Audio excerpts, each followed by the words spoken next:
Hello, fellow travelers, and welcome to the Traversing Stars podcast. All my loyal listeners, thank you for your continued support. And remember, click that subscribe button, everybody. It's an amazing episode because Philip Rosch boards the mothership. You know him as Ansel Gates on Wednesday. Come on board as we go traversing the stars. Hello, Mr. Roche. Thank you so much for coming to the Traversing Stars podcast.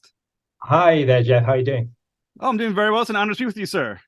Really good. Glad to be here, and I like your Earth background there. It's really crazy. Love it. I wish it was on my wall. Actually, I want to get one. Yes, it's the stars we are traveling, as you are one of my stars that I am visiting.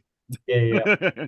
So I would start off with a question of inspiration. So what inspired your love of acting and who your earliest influences? I think my love of acting. Life is such an amazing thing. It can be so painful at times. It can be breathtakingly exhilarating and happy. And when you get an actor who is portraying, for instance, a part and the character's going through a lot of pain. The actor does that truthfully, and you're watching that, and you can think to yourself, if the actor's really good and natural, you can think to yourself, that's incredible. Someone else has gone through that Mm. painful experience. It wasn't just me, or something breathtakingly happy about life, and it makes you feel like a Queen song, even better, even more happy about things. And Mm. actors portray something in a natural way, it helps you realize you're not the only person in the world who's felt that. And it's a shared experience. And that's what I love about acting, because it can be a healing thing and helps people watching understand that everybody goes through these things at some time. And Mm. that's, I think, why I love acting so much. So My, sorry, go ahead. my earliest influences probably, I mean, I'm joining a massive long queue here, obviously, but Robert De Niro Mm. and Al Pacino, probably. I just love their work so much. So beautifully natural, and the courage and boldness um, and bravery they always gave to all their parts. I think that's probably why I admire them so much. Mm. So, well, I really like the idea of when talking about actors portraying the ideas of truth. So as an actor, how do you make truth? I mean, is it something you inherently have to believe? Do you have to convince yourself of it? Is if you don't buy into the part, can you still fake it for an audience to buy into it? That's a good question, actually. I would say, because I work as an acting tutor as well, Mm. I would say that where actors go wrong, it's because they try to act emotions. Mm. They try to imitate emotions. And they're not aware a lot of the time, actors. And I think I would say this many decades ago. This was, I fell into this trap as well, but quickly rectified it. That they forget that always in life, you're always trying to achieve an objective, except when you're Mm. asleep, of course. But when you're conscious, you're always trying to achieve an objective of some kind, like to communicate something to somebody. You're trying to achieve a goal. And when actors try to do that in the scene, that will make the scene natural. And they don't act emotions, but actually feeling the emotion. Think of something in your life that's bringing the emotion back in from something in your life. So you're not imitating the emotion, but you're feeling it. And if Mm. actors do those two things, I would say they'll do a really good performance. So when people talk about acting, it sounds like a lot of people confuse acting with almost like faking. Like you're trying to do something instead of just being that. How do you be that feeling, that motive, that objective in that moment? Um, I think the key thing is as far as you possibly can, imagining that the scene you're playing is actually happening. That you're not acting something, but that you can actually, for instance, if your character is trying to get the other character in the scene to do a certain thing, imagining that it's actually possible in that moment to get that to happen, and not thinking as an actor, oh well, the other character doesn't go for this, but always imagining that that thing you're trying to get to happen could actually happen. That is what I would say is the key thing. Oh, that's really cool. I hadn't even thought about the idea of thinking about the intention of the other character, and that because I assume because as the actor, you haven't read the script, you know if you're gonna be successful or not when you're doing something, but you have to pretend that is an amazing concept. Exactly. Yeah.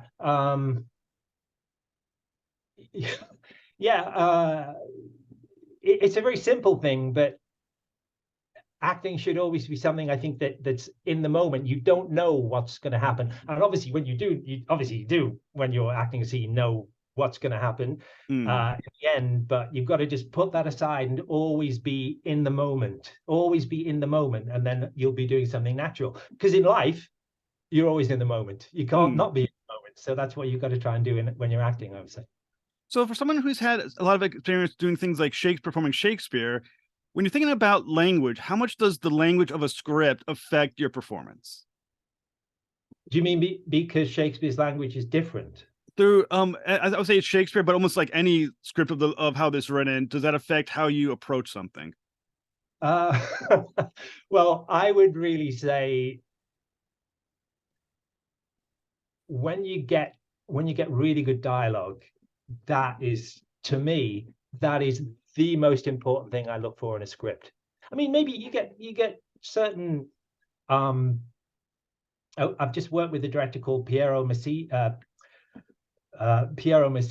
and his films are quite, obviously there's good dialogue in the films as well, but they're very visual films. He thinks more about the visuals, but and I love that, and I loved working with him.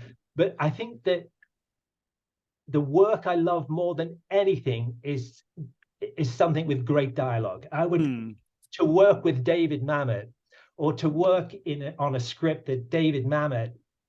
We're not talking about Shakespeare. David Mamet, I love so much. I've been in a few of his plays on stage, like Speed the Plow and Sexual Perversity in Chicago. To me, when you get great dialogue,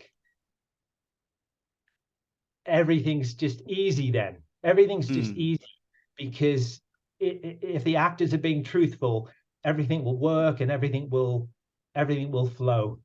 And obviously Shakespeare wrote impeccable dialogue. It was heightened to some degree, of course, in its poetic quality, but it was still exceedingly natural. And it's interesting that when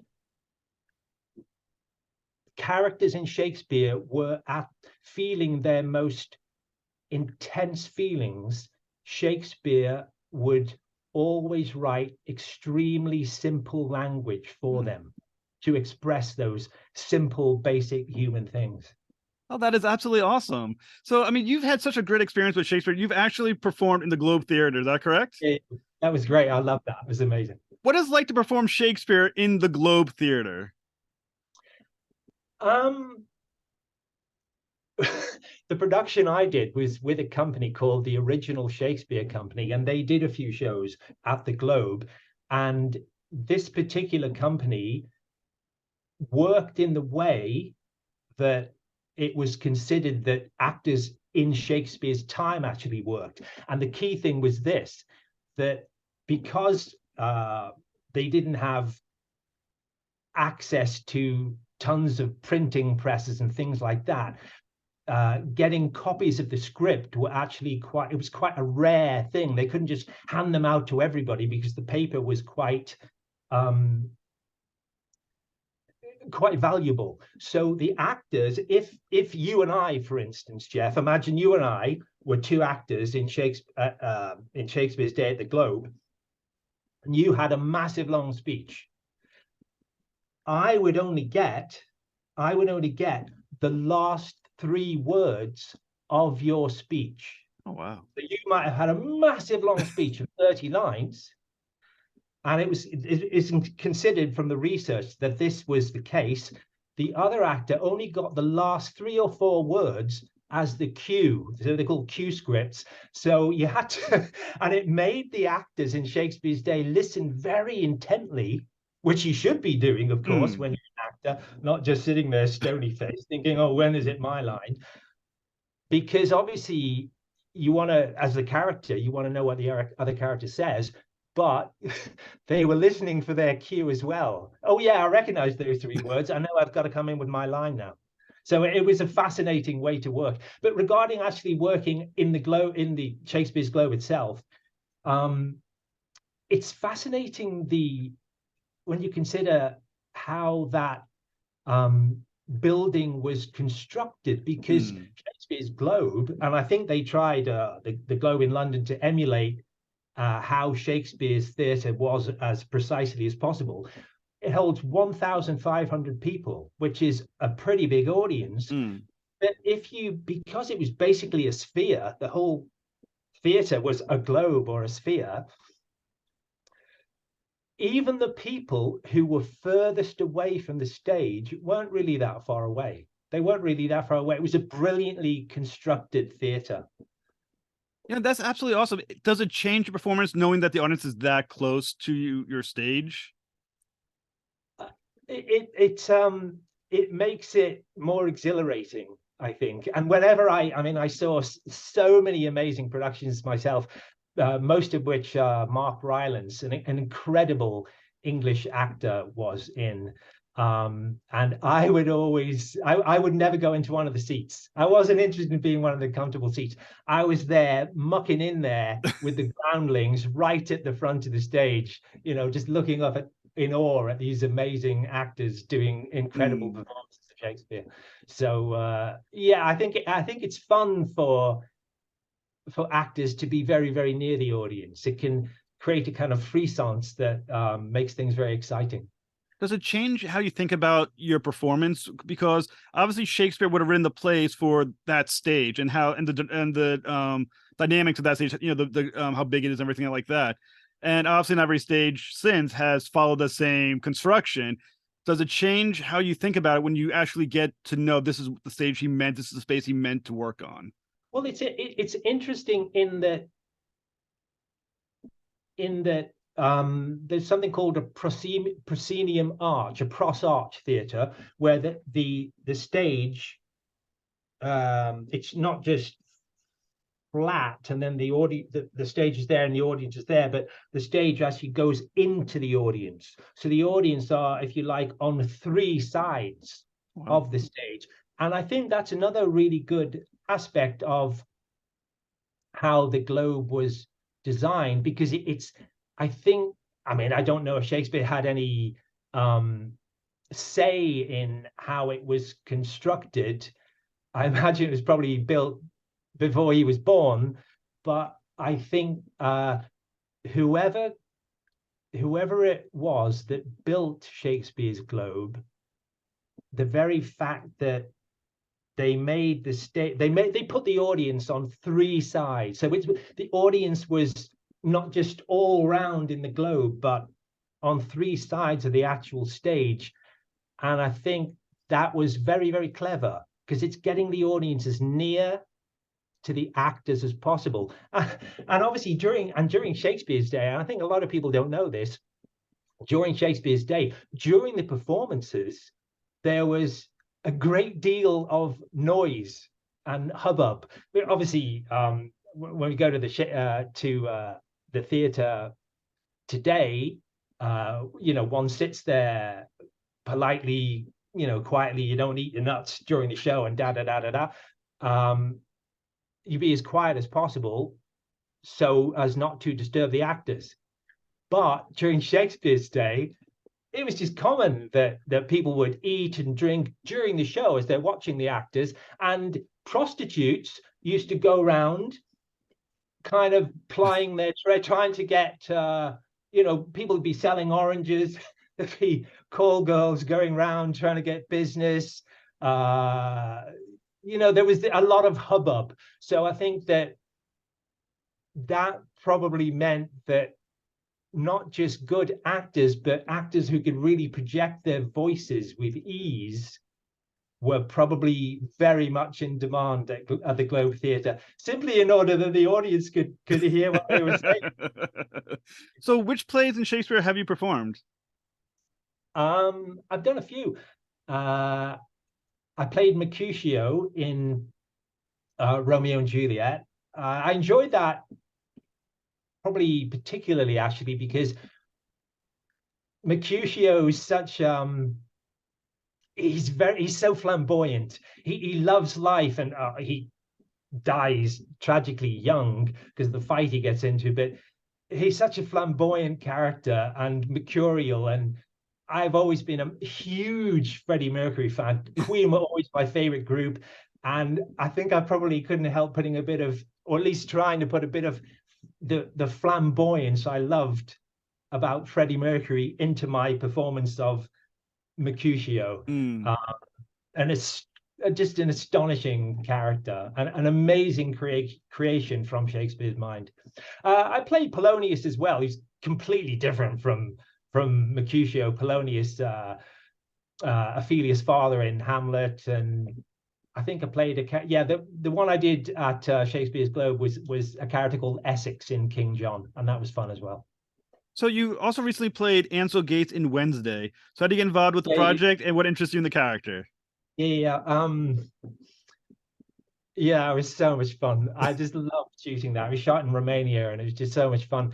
Well, there's a casting director called Sophie Holland, wonderful casting director, and she knows my work well. And I've done self-tapes for her, self-taped auditions for Sophie Holland several times in the past, and she sent something through to my agent to tape for Ansel Gates in Wednesday. It was actually when I taped for it, it was actually called Pilgrim, and then it was changed to Wednesday later. But basically, Sophie Holland asked me to tape for this role, and there's an actor friend of mine called Dominic Burke he's one of my best friends. He's an amazing guy, incredibly talented actor, and really good director as well. And he helped me do this self-tape for what would become Ansel Gates in Wednesday, and I enjoyed it very much. Interestingly enough, when I taped for that,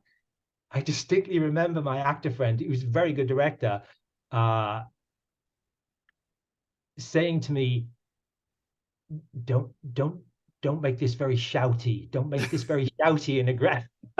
Yeah, exactly. You know what I mean? You know, say it kind of menacing kind of way, but underplay it a little bit. And obviously they must have liked that because they got the part. But on the day, Ganja, the director of my episode, and she did actually ask me to do it, to underplay it at certain times, but in the end she went with the ones where he was just blasting it out in fury, and that was so much fun. That was so much fun shooting that. So I mean, the thing about Ansel Gates, he's such a horrible person and father. So how does one breathe humanity into a monstrous person? That's a good question. I think that the Mahatmas of India are, I admire the Mahatmas of India more than I can express in words. And the Mahatmas of India always say that no matter how many bad things a human being may have done, or however bad or harsh or evil any human being is who's lived throughout history or lives in the world now or in the future, at the very deepest part of every single human being, and the deepest part of their soul, is love. And I always try to remember that, for instance, with Ansel Gates, who certainly is an unsavory character, to put it mildly. But if you remember that at the root of every human being, there's goodness, then that reminds you as an actor that no matter how bad the character is that you're playing, in there somewhere, will be something good and something loving. And I think that makes it more well-rounded. Now, do you think his awfulness that he had was that fueled more by hate or by fear? I think in life,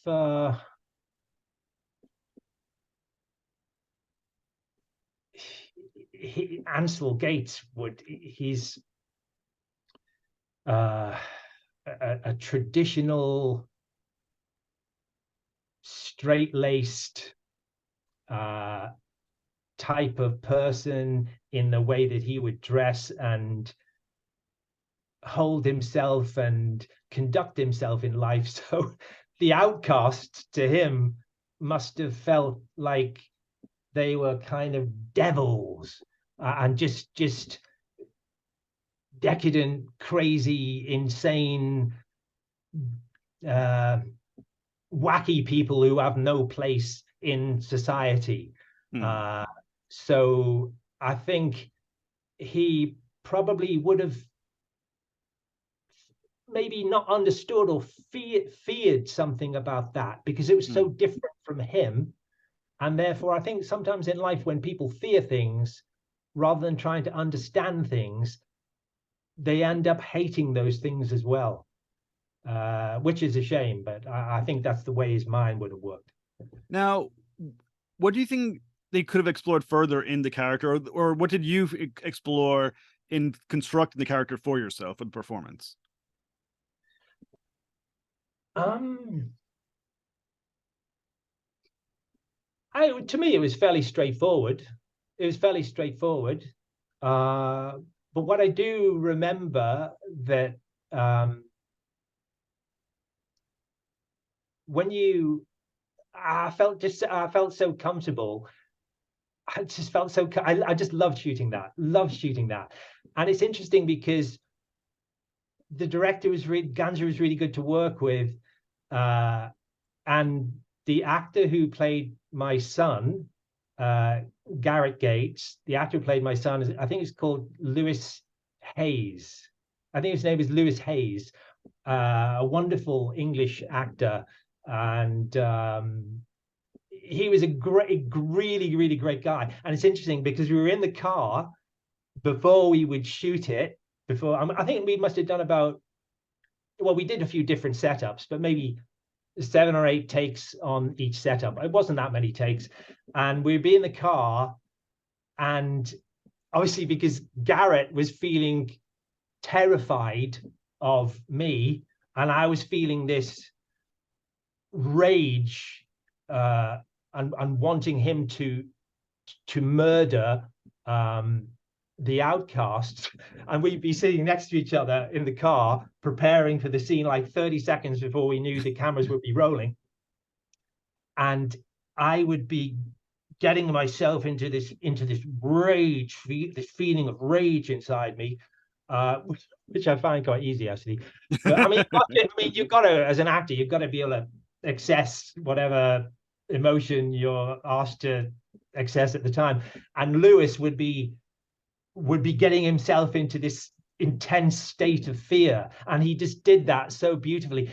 What I love about really good actors is they completely give themselves Mm. to you just got to just completely give of yourself. You can't do things in half measures. I know when I saw Brian Cox, and there's an amazing, well, he's a famous actor anyway, Brian Cox, and he's done lots of great movies, but he's done some incredible performances on stage as well. And I remember seeing Brian Cox play what could arguably be considered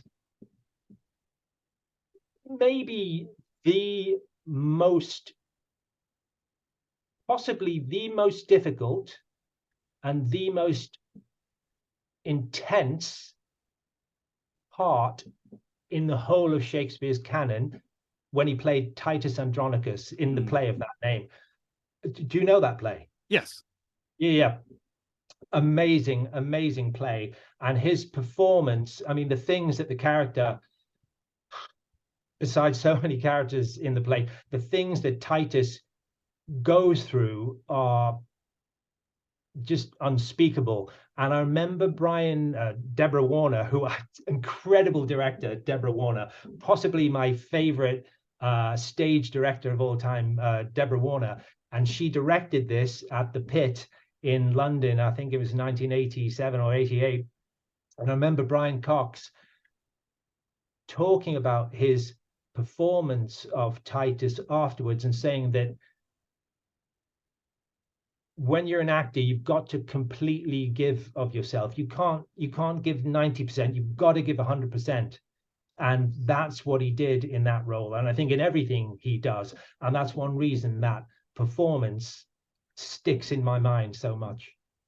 It must be exhausting to give yourself up emotionally so much. Because I mean, not only is it the scene that you give, but you're doing shot after shot after shot. How do you keep finding the freshness in a scene where you're giving all that energy all the time? It must be by the 10th or 28th shot, you must be exhausted.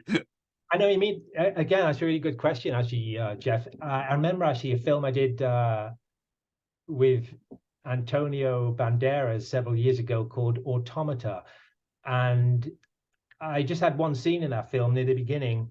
I just loved working on this, though. Antonio Banderas, I mean, he's such a beautifully natural actor, but such a very warm, friendly, humble, welcoming actor. Really, he was a joy to work with, not just in the scene, but chatting with before we did the scene and things like that. Really warm guy. And in that scene, the character I was playing and the lady playing my wife was superb as well. But in that scene, my character was trying to pull the wool over Antonio Banderas' eyes, trying to pretend that the company he worked for had been responsible for the death of our dog. And so I had to, I mean, he didn't want to get, my character was crying because of the death of his dog, but also actually crying inside because he thought, if I get found out to be lying about this, what's going to happen to me? So inside, he was feeling a lot of fear and stress. And I think we must have been shooting the scene for probably about 4 or 5 hours. I can't quite remember, for several hours. And so before every single shot, I would have to work myself up into a state where I was on the verge of tears and actually crying in the scene as well. And so I had to answer your question, I had to bring that state into myself fresh and make it real every single time we shot it. And I felt happy with it. I thought the scene worked really, really well. But what was really good as well was the director, Gabe Ibanez, I think his name was. Wonderful director, really great director to work with. He did something, it was very simple, but very actor friendly, and that was this. It was certainly actor friendly to me in that, I mean, he may have done this simply because of the DOP may have said, oh, let's do Philip's character first. I don't know. But if you Antonio Banderas' character, I mean, his performance was brilliant, but he was just very calm. He was very calm. He wasn't crying or anything like my character was all the time. But they shot me first. They did, my wide and then my close-ups and everything first. So they got the freshest performance from me first with the crying, rather than shooting Antonio, but the star for an hour while I'd still have to cry, and then going back and shooting me after I've already cried for an hour. So I was very grateful that they did me first on that day. But you just have to find it and think of something in your life.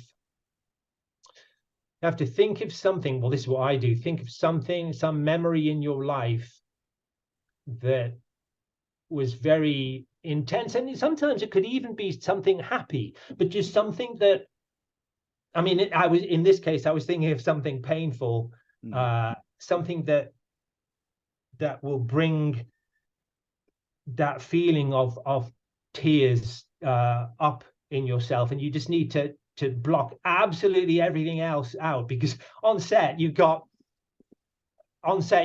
so many things happening, you know, people with light meters by your nose, then the makeup girl comes over and she does this and does that, and there's so many people around, and you can't be embarrassed about anything. You got to just block everything else. And so, you know, the makeup girl might be doing your nose and stuff, and you're just crying or you're really sad, and you know, because you just got to, if you're doing the scene in 30 seconds, you just got to devote yourself to that.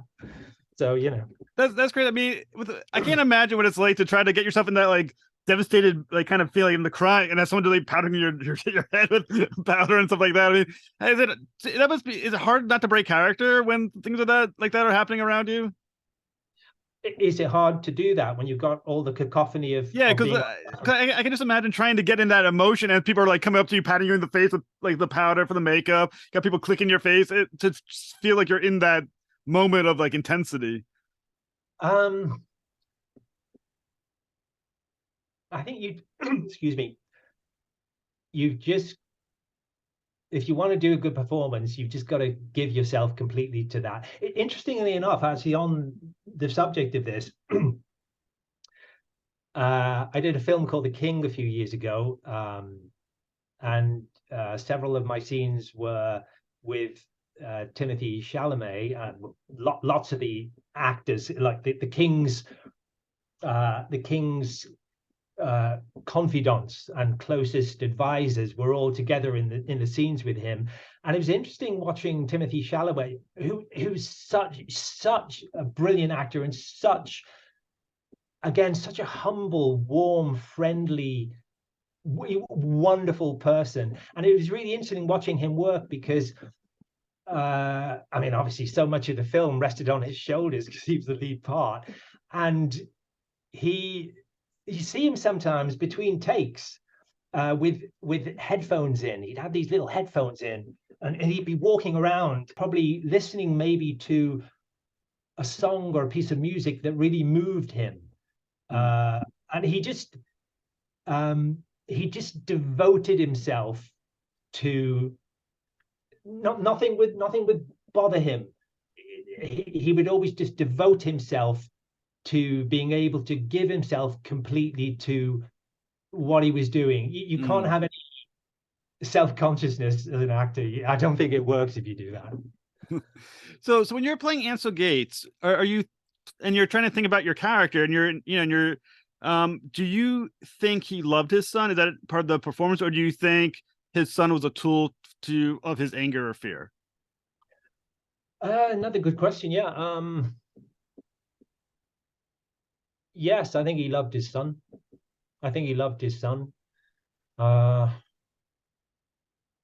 Sometimes people in life, I think, their love for the people around them can end up causing them to do things that they shouldn't do. And I suppose I think he must have felt, the way I thought about it was that even though he was being so brutal and so harsh to his son, he felt he was doing, at least part of that was doing something right. That to get these outcasts killed was a good thing, because they were a scourge. I would certainly never behave like that, but I think you've got to try to put yourself and your feelings into the mind of that person, to go as far as to give somebody poison and ask him to kill someone. He must have believed, at least to some degree, that what he was doing was right. However, though, I think also part of him, at least, must have known it was wrong. Because you have to take responsibility for your actions in life. And if somebody does something that's cruel or bad or harsh, there's always going to be a part of them that knows what they're doing is wrong. So I think that there was probably a certain good intention in him, but there was a certain selfishness and darkness in what he did as well. Well, I mean, I know he didn't intend to, but he technically sacrificed his son for the cause that he was thinking about. Do you think he blames more the outcast, or do you think he blames more himself for putting his son in that situation? I think in the end, he would have blamed himself, because to end up drinking yourself into an early grave, I think he must have realized that his actions, even if part of his actions were well intentioned in getting his son to do this, have just ended up causing such terrible damage. His son ends up dying. His wife commits suicide, and that must have broken him inside. Mm. And I mean, Wednesday ended up being just a massive success. It was one of the biggest streaming shows of all time, and especially on Netflix, which is the streaming network at the moment. Were you prepared for how successful that it proved to be, and how's it impacted you? I had no idea it was going to be as successful as it was. Amazing success. I mean, so many friends and people I knew, messaging me saying, I love the series so much, an amazing series. And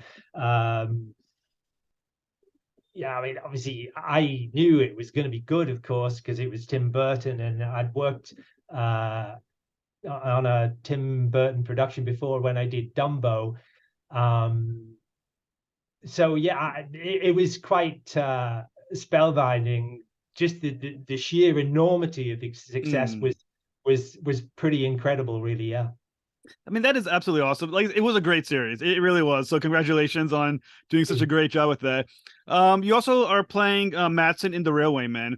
Can you tell us a little bit about the project? When I got the when I was asked to tape for that one, I remember I was reading the email, and as I was reading it, I was thinking, I remember this. I remember this. It was, I couldn't quite remember the year, but I remember as I was reading the information about the project and the scenes they wanted me to tape, I remember thinking, I remember something about this awful tragedy, the Bhopal gas industrial plant tragedy from 1984, and it was quite distressing actually to be, even though I was excited obviously about this really wonderful, it was a great part, but it was distressing to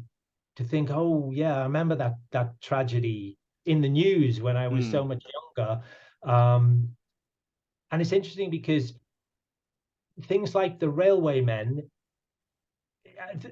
Yash Raj films were just a joy to work with, absolute joy to work with. But when you've got projects like that, which are telling true stories about something that the world needs to know, something the world needs to be reminded of, it's a privilege to work on that, because even though it was such a painful incident, so many people died and people still suffering from the physical effects of that gas being released, people in India still suffering now from that. These stories need to be told because it helps companies understand that they can't cut corners when it comes to safety. They've got to put human life first above everything else. So it was a privilege to work on it in that respect. But again, I mean, the actual project itself was a joy to work on, even though it was such painful subject matter, but it was a joy to work on because the team was just great. And again, Ayush Gupta, the writer, he wrote really good dialogue. And again, when you've got good dialogue, to me, that's just everything. Yeah, and I really like the idea of talking about how important it is, because I will admit, I'm not familiar. I was not familiar with the incident. I mean, I was 4 years old when it happened, so I mean, it wasn't like I lived through it really. But Yeah. it says a lot about our culture that we are not familiar, or at least we don't have a good memory of it in the West of what happened. And I think that's really why something like that is important. That's kind of your thought on as well. And do you think does it what is does it say something about us that we don't pay attention enough to what's going on the other side of the world? Well, it's interesting how many people, when I've chatted with them about the railway men, uh, it's interesting how many people that I know remember a little bit about that.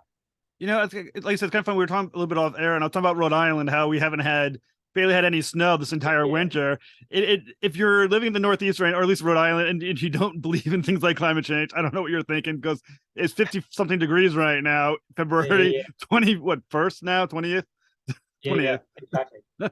It is. Yeah, that must feel very, very strange when you're used to having so much snow. It is. I think, like I said, I think it's this weird thing because honestly, people like me love warm weather, but it's a little distressing to know that it's not as close as it should be by a large margin. Yeah, I know what you mean. I've always, I mean, yeah, it would be good if the world got back. We need to get the world back to having the natural weather systems that it would have when nature is in a state of balance. Mm. But me myself, I don't mind snow and cold weather because I was brought up in Canada, so it's fun. So, do you think a movie like the Railway Man will wake up people to the other damage that we're doing? Because obviously, it's the incident itself is important to remember, but it's more important that it's a reminder of what's still happening now, of the incidents going on now with companies around the world and the damage that's being done.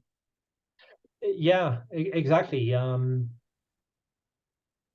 think the best acting the best acting projects you can ever do, well, not necessarily the best. I mean, one of my favorite shows is The Office. I love Ricky Gervais and I just love The Office. And even though The Office wasn't a show about huge world incidents, of course. It was just a show about human idiosyncrasies, and it was amazing because of that. And the actors were just astonishing. But I think also when you're involved in something that can help the world in some way and Mm. help the world become aware of injustices and help to address and make those injustices fair, turn them into being something fair, make the world Mm. a better, kinder, more fair place.